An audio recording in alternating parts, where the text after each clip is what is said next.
자리에 일어나셔서 하나님의 말씀 함께 나누도록 하겠습니다. 창세기 39장 광고에는 1절부터 6절까지 되어 있는데요. 읽기는 2절부터 5절까지만 받들어 읽도록 하겠습니다. 제가 평상시에는 이제 예배의 어떤 운영의 묘를 위해서 말씀을 다 준비했는데 깜빡했어요. 그래서 오늘은 그 앞에 있는 몇 개만 제외하고 나머지는 이제 저희가 좀 일일이 성경책을 좀 찾아야 될 것만 같습니다. 2절부터 5절까지 한 절씩 저희들이 교독하도록 하겠습니다. 주께서 요셉과 함께 계심으로 그가 형통한 자가 되어 그의 주인인 이집트 사람의 집에 있더라.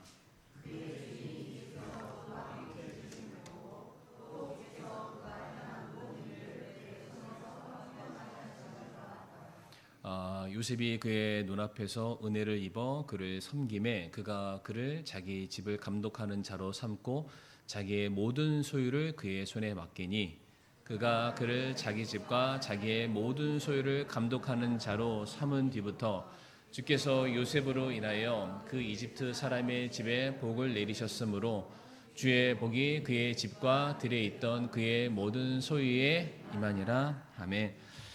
사랑과 은혜가 풍성하신 아버지 하나님, 우리들의 삶의 모든 필요를 채우시는 분이 우리 아버지 하나님이심을 저희들이 믿습니다.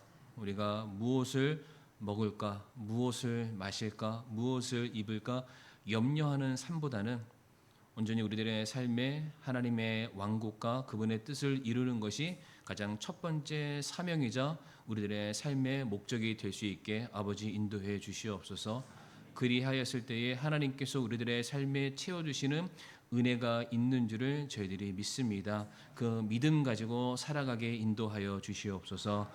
예수님의 이름으로 감사하며 기도를 드립니다. 아멘. 오늘은 창세기 39장 말씀을 통해서 하나님이 채우시는 원리라는 제목으로 함께 말씀을 나누기를 원하는데요. 이제 아마 이 화면을 계속 좀 자주 띄워 주셔야 될 것만 같습니다. 제가 영어를 잘하는 사람은 절대로 아닙니다만 이 부분을 좀 강조할 필요가 있어서 제가 이제 굳이 영어 단어를 이제 가져오게 됐는데 뒤에 있는 그 영 단어의 전체적인 그 스펠링을 다 제외하고서요. 앞에 색깔이 들어있는 그 단어만 우리가 읽으면은 FOMO라고 되어 있습니다. 세로로 읽으면은 우리가 뭐라고 읽을 수 있을까요? 포모라고 읽을 수 있는데 포모 하면은 하고 아시는 분들이 계시고 저게 뭔가라고 생각하시는 분들이 계실 텐데요. 화면을 하나 넘겨서요. 요즘 이제 경제 관련된 뉴스나 여러 가지를 보게 되면은 포모라는 단어를 굉장히 많이 사용합니다. 포모라는 단어를 사용할 때 이게 저기 보이는 대로 약자인데 무엇인가 사람들이 공포심에 사로잡혀 있음을 대변하는 단어가 포모입니다. 근데 이 단어를 풀로 쭉 써보면은 fear of missing out이라고 되어 있어요. 그것의 앞자만 따서 온 건데 나만 기회를 놓칠까 두려워하는 마음을 표현한 게 약자로 포모입니다. 이게 이제 어디서 나온 거냐면 원래는 이 단어가 심리학 용어라고 합니다. 원래 거기서 출발했는데 사람들의 단순한 내면의 상태를 표현하기 위해서 이 단어가 많이 쓰인 게 아니라 요즘 이 단어가 많이 쓰이게 된 이유 중에 하나가 바로 주식 때문에 그렇습니다. 주식 시장, 예를 들어서 암호화폐와 같은 무슨 코인 시장, 부동산 투자와 같은 그 상황 속에서 우리 교회 성도님들은 주식의 주자가 아닌 주님의 주자를 믿으시는 분이라고 저는 그렇게 확신을 하지만 대부분의 많은 사람들은 이 땅에서의 삶의 안락함을 보장받기 위해서 스스로 보장하기 위해서 열심히 일을 하지만 일함과 동시에 재테크 수단으로 어딘가 투자를 이렇게 하게 되죠. 최근에는 사람들이 많이 하는 게 이제 주식을 많이 한다고 하는데 그런 얘기들을 많이 하더라고요. 자녀에게 용돈을 주지 말고 주식 한 주를 사서 줘라. 이제 우리 교회 성도님들은 이런 거에 대해서는 관심이 없습니다. 하늘에서 떨어지는 만나만 드시고 사시는 분들이기 때문에 이런 거 전혀 관심이 없으시겠지만 요즘에 이제 주식시장 관련된 것들을 많이 보시게 되면은 이게 천정부지로 이 주가가 많이 상승하는데, 그러니까 사람들이 쉽게 표현하면 이렇습니다. 그러니까 10,000원을 집어넣으면은 며칠 지나면은 그게 그냥 20,000원이 돼 있는 상황입니다. 물론 이게 주식이라는 게 사람들이 말하기를 이거는 신도 모른다. 언제 오르고 언제 내릴지를 아무도 모르기 때문에 사람들이 마치 이 투자라는 것을 정당한 방법으로 정석으로 하는 게 아니라 마치 투기하듯이, 무슨 게임을 하듯이 도박을 하듯이 하는 사람들이 훨씬 더 많이 있기는 합니다만은 어떤 미래를 보장받기 위해서 막 돈을 막 집어넣는 거예요. 이제 두 가지 마음입니다. 하나는 뭐냐면은 잘 되겠지라는 막연한 마음으로 이제 돈을 넣는데, 이게 갑자기 올라도 걱정되고 내려도 걱정되는 두려운 마음이 그들의 마음을 사로잡습니다. 그런 식의 포모가 하나 있고요. 또 하나는 나는 그거 전혀 관심이 없었는데 이제 옆에 사람들이 이제 막 오르면은 오르는 대로, 내리면 내리는 대로 그 사람의 희노애락을 딱 보니까 나도 뭐라도 해야 되는 게 아닌가? 지금 어떤 사람은 막 올라가는 상승 곡선을 타고 올라가서 야, 저 사람 일도 안 했는데 갑자기 막 돈을 어디서 막 훌쩍 벌었대, 막 이런 얘기 하잖아요. 요즘에 이제 우스갯소리로 이런 말이 있습니다. 밖에 나가서 좋은 사람 만나고 싶거든 이제 양복 입고 가지 말래요. 그 작업복 입고 가랍니다. 근데 작업복 뒤에 영어 글씨 하나만 있으면 됩니다. 이거 봐요. 성도님들 눈을 보니까 지금 아무도 모르는 눈빛인데 이게 회사 조끼를 입고 가면 회사 작업 조끼. 근데 거기에 이 단어만 있으면 무사 통과합니다. 하이닉스. 그 써 있으면은 무조건 1등 신랑감. 그러니까 사람들이 막 너무 잘 되는데 나는 뭐 하는가? 나도 내 미래를 준비해야 되는데, 이런 거에 대한 두려움이 가득하니까 또 거기에 포모에 휩싸여서 사람들이 살아가는 거예요.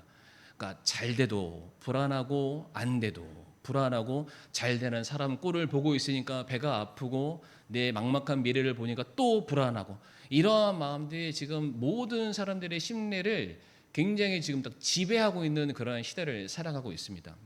그러니까 언제부턴가는 사람이 정당하게 땀 흘려서 일해서 벌어들이는 소득으로 만족하는 그런 시대가 아니라 이제 이런 식으로 투자를 안 하면, 근데 소위 말하는 투자가 아니라 투기에 가깝습니다만은, 투자를 안 하면은 너는 이 세상에서 뒤처진 사람이다라는 그런 이야기를 많이 들어요. 그래서 제가 아는 지인들도 오히려 저희한테 목사가 무슨 돈이 있냐, 그런 거 해서 돈 벌어라, 막 정보를 막 알려주려고 그래요. 괜찮다. 막 그런 식으로 막 요즘 제가 이제 몇몇 선도님들 얘기를 보면은 그런 거에 대해서 간접적으로 경험이 있어서 그렇게 말씀하시는 분들도 굉장히 많이 있습니다. 그러니까 그런 포모라는 우리가 대중 심리에 지금 사로잡혀서 살고 있다라는 거죠. 누구도 부인할 수 없는, 우리가 연세 많으신 분들은 아예 관심이 없는 그런 분들도 계시죠. 아까도 말씀드렸지만, 지난주에도 말씀드렸지만, 우리 김금학 모치님은 이민경 자매님한테 나 돈 하나도 없다. 그랬더니 갑자기 자매님이 주머니에서 10,000원짜리 끊어주시면 주머니 막 넣어주시더라고요. 난 이거 없어도 살아. 우리 모치님들은 그러시지만 대부분의 많은 성도님들이 오늘은 뭘 먹을까? 내일은 우리들의 삶에 어떤 필요가 채워질까? 그런 공포 심리 가운데 살아가는데, 이 동일한 단어인데 성경에서는 전혀 다른 개념으로 우리에게 말씀하신다는 겁니다. 물론 성경에 포모라는 단어는 등장하지 않습니다. 근데 제가 요즘에 그 AI가 너무 좋지 않아요. 그래서 제가 포모라는 단어를 치면서 세상은 이 단어를 보면서 두려움을 떨고 뭘 먹을까, 뭘 입을까 걱정하고 살고 있는데, 같은 단어로 성경 안에서는 잘 되는 사람이 누가 있냐 제가 한번 물어봤어요. 그리고 이 단어를 통해서 성경적인 원리를 찾아봤으면 좋겠다 한번 제안을 한번 해봤는데, 그러면서 나왔던 단어가 이제 아까 제가 봤었던 그 영어 단어 다시 한번 띄워주시겠습니까? 집사님, 네. 같은 포모인데 누군가는 잃어버리는 것에 대한 두려움에 가득 차다면은 성도에게는 4가지 이 키워드가 있으면 우리들의 삶에 풍족한 은혜가 부어지게 되는데, 첫 번째가 신실함입니다. 신실함. 두 번째가 순종. 세 번째가 이게 멀티플리케이션. 갑자기 영어를 하려니까 되지도 않네요. 이게 증가 증식인데 이걸 열매라고 표현할 수도 있고요. 마지막 네 번째가 기회라는 거죠. 다시 말해서 성도는 신실하게 순종하면서 하나님이 주신 기회를 기다리고 있으면 열매는 맺어질 수밖에 없다. 그래서 전혀 다른 차원의 포모에 대해서 우리 성도님과 함께 아주 간단하게 몇 가지를 좀 나눠보기를 원하는데요. 이 네 가지 단어를 설명하기에 가장 좋은 사람이 오늘 성경에 나와 있는 바로 요셉이라는 사람이 되겠습니다. 요셉의 경우에는 첫 번째로 두려움이 아닌 신실함을 통해서 그의 삶의 필요를 채워 나가는 것을 볼 수가 있죠. 요셉은 노예로 팔려가는 굉장히 치욕적인 상황을 맞이하게 됩니다. 그래서 자신이 처한 그 형편들을 바라보면서 내 인생은 왜 이럴까? 내가 사랑하는 내 가족들에게, 내가 섬기던 주인에게 배신을 당했던 그런 삶을 살면서 원망하면서 그의 삶 자체를 완벽하게 다 포기할 수 있겠죠. 왜 나에게만 이런 일이 일어나는가? 얼마든지 사람이 극단적으로 행동할 수 있고 사회를 향해서 자신의 모든 불만을 쏟아낼 수도 있는 그런 사람이었습니다. 그러나 요셉의 경우에는 환경에 끌려가는 그런 사람이 아니라 하나님 앞에서의 자신의 그 신실한 태도를 끝까지 유지했던 바로 그러한 사람이죠. 그래서 요셉은 노예라는 낮은 신분에 처했음에도 불구하고 끝까지 자기에게 주어진 일에 신실하게 됩니다.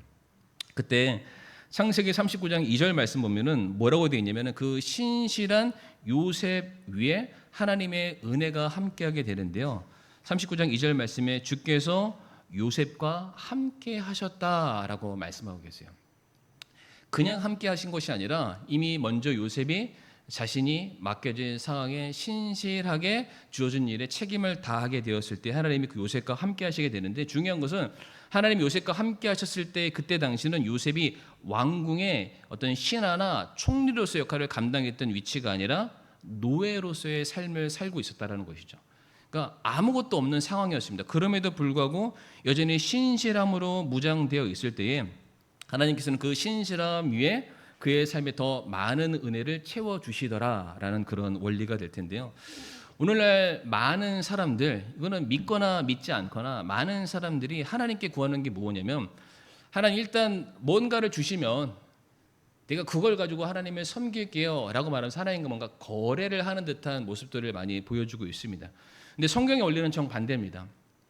뭘 주셔야만 잘하는 게 아니라 네가 맡은 일에 충성 다하면 그러면 내가 너에게 더 많은 것을 줄게 라고 말씀을 하시죠. 마태복음 25장 21절 말씀, 성도님들 귀로 잘 들으시길 바랍니다. 여기 보면은 이거 달란트 비유인데, 그의 주인이 그에게 이르되 잘하였도다. 선하고 신실한 종아, 내가 적은 것에 신실하였은즉 내가 너를 많은 것을 다스릴 치리자로 삼으리니 너는 내 주인의 기쁨에 참여하리라 라고 말씀을 하세요. 이 말씀은 그 주인이 종들에게 2번 반복해서 하는 거 아시죠? 5달란트 맡은 사람이나 2달란트 맡은 사람이나 똑같은 메시지를 줍니다.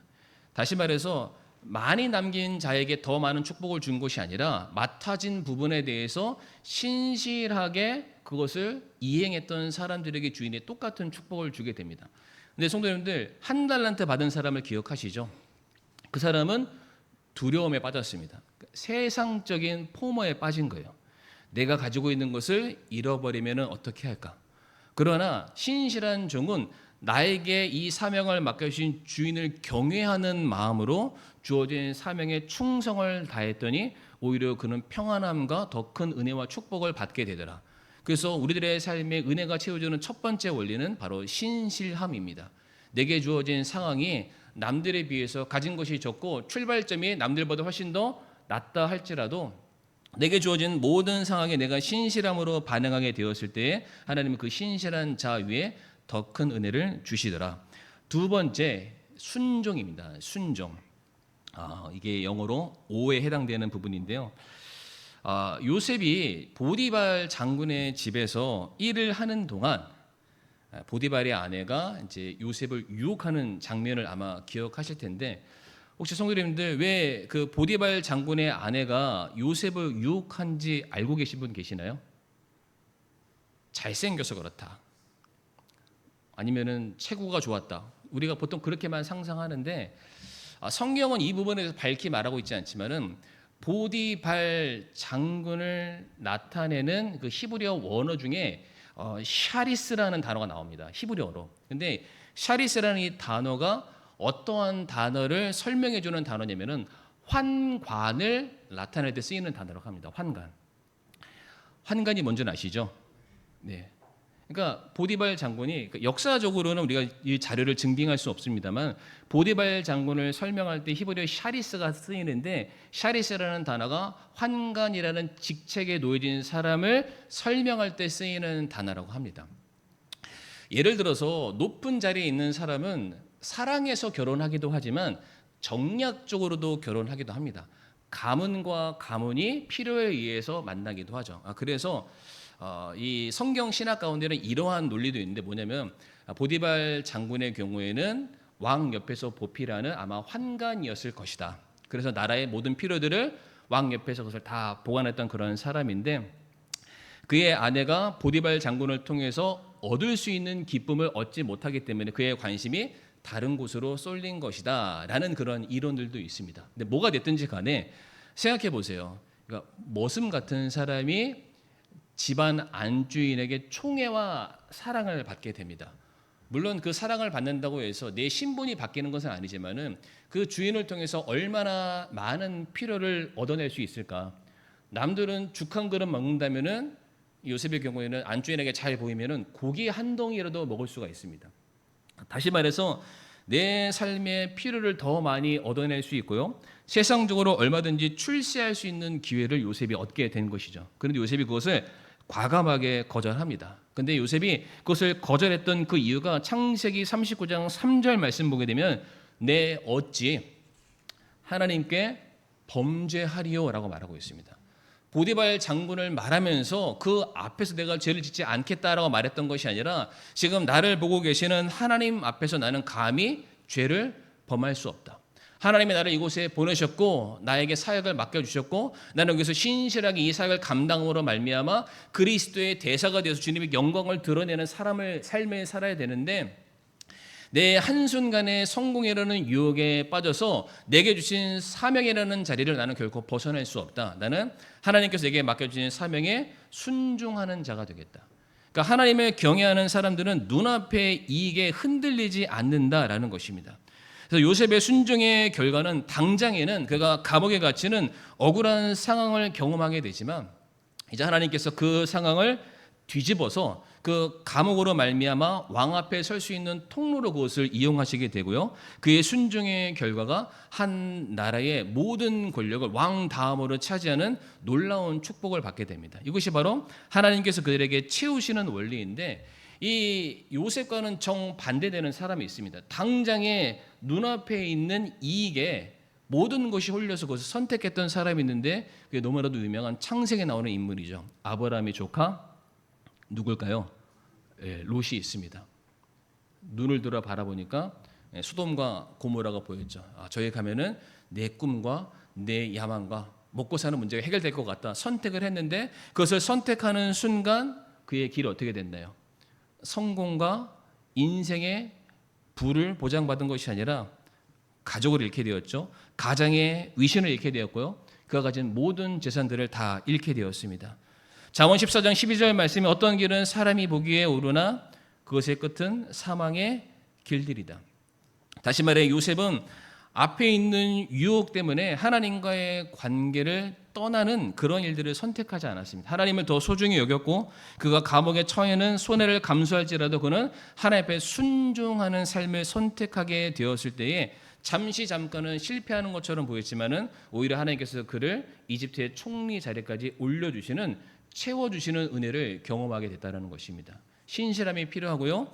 순종이 필요하고 그 다음에는 열매가 필요합니다. 증가하는 이런 것들이 필요한데요. 요셉의 경우에는 하나님께서 이제 꿈을 그 파라오 왕에게 보여주시죠. 그래서 그 꿈을 해석하는 것들을 이제 요셉이 하게 되죠. 그때 요셉이 어떤 일들을 하게 되냐면은 이제 이집트에서 수많이 거둬지는 곡식들을 저장하는 지혜를 하나님께 받게 됩니다. 그런데 그 꿈을 통해서 그것을 해석하고 난 다음에 요셉이 개인의 부를 축적하는 도구로 삼지 않습니다. 철저하게 그것을 가지고 사람들을 살리고 민족을 살리는 그 일을 위해서 그것을 준비를 하게 되죠. 그래서 창세기 41장부터 시작되었던 요셉의 저장은 단순한 경제 정책이 아니었습니다. 다가올 기근 앞에 하나님께서 그에게 맡겨주신 생명들을 보존하기 위한 또 하나의 계획이었습니다. 그래서 요셉은 오히려 자신의 것으로 남들에게 그것을 흩어 뿌려줌으로 말미암아 사람들을 살리는 일들을 하게 되고 수많은 사람들이 요셉을 통해서 생명을 얻게 되죠. 그러니까 한 사람으로 말미암아 더 많은 사람들, 내가 더 많은 돈을 가져서 내 부를 축적하는 것에만 신경 쓰는 삶이 아니라 요셉은 자신이 부를 잘 관리함으로 수많은 사람들을 살렸던 것을 성경 안에서 볼 수 있는데, 이와 같은 원리가 성경에도 오병이어 사건에서도 동일하게 나타나게 됩니다. 한 아이가 별거 아니지만은 자신이 가지고 있는 오병이어를 주님께 맡기게 되었을 때, 인간적인 계산으로 아무것도 아니죠. 그냥 내가 한번 먹고 나면은 끝일 수 있는 얼마든지 그 작은 음식이지만은 그것마저도 주님의 손에 맡겨 드리게 되었을 때에 이것이 수천 명이 먹고도 남는 풍성함으로 바뀌게 됩니다. 다시 말해서 내가 나의 유익만을 위해서 사용하는 것이 아니라 다른 사람들을 살리기 위해서 이것을 사용하기 시작했을 때에 하나님이 이 사람을 축복의 통로요, 사람들을 살리는 구원의 길로 놀랍게 사용하신다라는 겁니다. 그래서 하나님이 그것을 보시고 기뻐하신다라는 거죠. 그래서 하나님은 어떤 사람을 찾으시냐면은 많은 것을 소유하는 사람을 찾는 것이 아니라 하나님께서 맡겨주신 것을 통해서 얼마나 많은 사람을 살리는가를 더 중요하게 보고 계십니다. 그래서 성도님들 마찬가지입니다. 우리에게 주신 물질들이 저마다 다 다르죠. 어떤 사람은 하나만큼 가진 분 계시고 어떤 사람은 100, 1000 가질 수 있습니다. 그러나 하나님이 보시는 건 우리가 이 땅에서 내가 얼마만큼의 돈을 갖고 있고 얼마만큼의 부동산을 가지고 있고 주식을 보이는 이런 것을 보신 것이 아니라 결국 그것을 사용해서 네가 어떠한 열매를 거두어 드렸느냐를 보신다라는 거예요. 우리가 단 한 사람이라도, 한 영혼이라도 우리가 그들을 건져낼 수만 있다면 하나님은 그 영혼의 가치를 천하, 세상과 똑같은 엄청난 가치로 보게 될 거라는 것을 기억하시길 바라고요. 그 일들을 우리가 한다면 하나님이 더 많은 필요들을 반드시 채워주시게 될 겁니다. 마지막 네 번째입니다. 네 번째. 하나님이 채우시는 원리라고 말했는데 결국에는 내가 열심히 일을 해야 되는구나. 성도님 다 낙심에 빠지신 것 같습니다. 마지막 네 번째만 말씀드릴 텐데 바로 기회입니다. 기회. 세상 사람들은 빨리 기회를 잡아야 된다라고 말을 하는데 우리 성도님들 뉴스를 보셔서 아시겠지만은 대한민국 가계 부채가 얼마나 되시는 줄 아십니까? 대한민국 가계 부채. 가계 구멍 가계가 아니라 각각 사람들 전체 합산 7조? 1000조? 집사님 너무 낮게 부르셨어요. 2300조에서 2400조. 이게 현재 대한민국 가계 부채라고 합니다. 대한민국 한 해 총 생산된 그걸 GDP라고 하나요? 그게 한 2600조 정도 되는데 그만큼의 빚을 모든 사람이 지고 있는 거예요. 그러니까 어떻게 하면은 더 넓은 집에서 살까? 어떻게 하면 더 많은 부동산을 얻고 어떻게 하면 더 많은 주식을 얻어서 내 삶에 더 성공할까라는 그 마음에 많은 사람이 더 많은 돈을 번 것이 아니라 더 많은 빚을 지면서 살아가고 있습니다.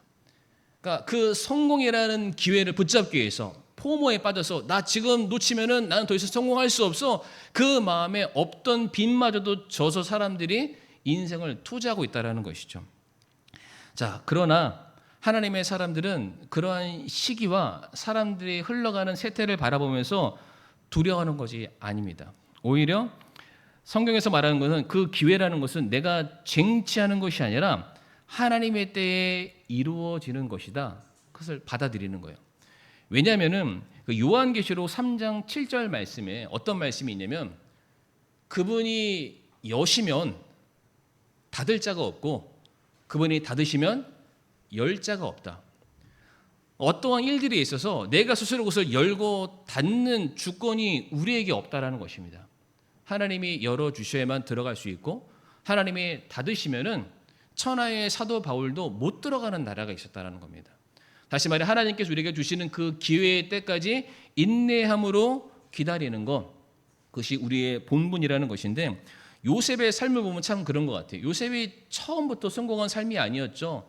형들에게 배신당해서 노예로 팔리게 됩니다. 그렇게 팔려서 열심히 노예 삶을 살았는데 또 보디발의 아내 배신 때문에 감옥에 들어가게 되고, 감옥에 들어갔는데 술 맡은 관원장과 빵 맡은 관원장에게 도움을 줬지만 결국에는 그들이 잠시 잠깐 요셉의 삶을, 이름을 잊어버리고 2년 동안 감옥 안에서 있다가 나중에서야 왕 앞에 서게 되죠. 그러나 분명한 것은 바로 그때가 되었을 때에 오직 요셉만이 할 수 있는, 꿈을 해몽할 수 있는 요셉이라는 사람의 역할이 가장 두드러지는 바로 그 순간에 하나님이 요셉을 사용해서 한 나라의 총리로 그를 세우시게 됩니다. 만약에 요셉이 스스로 그 자리로 올라가려 했다면 아마 그것은 불가능했을 겁니다. 그러나 요셉이 인내함으로, 하나님의 때를 기다림으로, 순종함으로 그 자리에 있게 되었을 때에 하나님께서는 놀라운 축복을 주시게 되는데, 전도서 3장 1절 말씀에 하늘 아래 모든 일들에는 시기가 있고 모든 목적한 것에는 때가 있다라고 말씀하고 계십니다. 야고보서 1장 4절 말씀에는 오직 인내를 완전히 이루라, 이것은 너희가 완전하고 완벽하여 아무것도 부족함이 없게 하려 함이라 라고 말씀하고 계세요. 세상 사람들이 말하는 포모는 야, 이거를 놓치면 끝난다라는 두려움으로부터 시작되지만, 하나님을 믿는 성도들의 포모는 하나님이 정하신 때는 반드시 온다. 하나님께서 그때 우리의 길들을 열어주실 것이고 필요를 채워주실 것이고 내 앞길을 가장 선한 길로 인도해 주실 것이다. 그 믿음이 우리에게만 있다면, 그 믿음 안에서 우리가 바로 서 있기만 한다면 하나님은 반드시 성도님들의 각각의 인생을 놀랍게 책임져 주시게 될 것입니다. 그래서 신실하심으로, 순종함으로, 열매 맺으심으로, 기다리심으로 믿음의 자리를 꿋꿋이 지켜나가는 저와 우리 사랑하는 성도님들이 되시길 바라겠습니다. 이 시간 다 같이 자리에서 일어나서